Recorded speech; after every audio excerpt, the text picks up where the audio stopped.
Some guy, this boy ain't got problem for the past 7 years. This boy ain't dealing with this problem. Gezian internet can work it. Obone on a page in a guy, but in a 1 million. Oblon in a guy with excuse in a guy, Ija Wakana, Ija 1 million. Germonte is either you save Lomogi today or you regret your life forever. It's either you save yourself, kita, it can wait the time, or you regret your life forever. You can't eat your cake and have it. A boy now, a 27 years old boy, nebem on a phone this evening. Or cripple go me because I'm on Nimuno for the past 7 good years.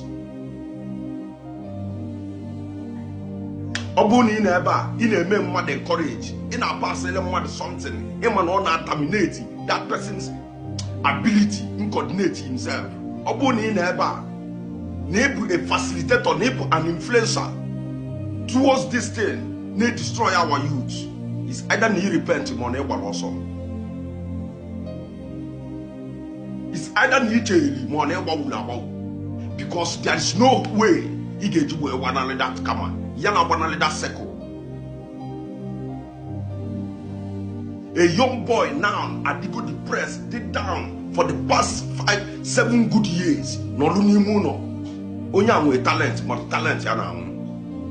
Achobu muko go therapy, but as me forget about the payment. Nge made this boy therapy with me. Oh, without money, man change go. Those friends made this boy introduce na this thing. All of them are not go this boy now. Honey na not gie now. Or we bluzy nya wazi buzy everything.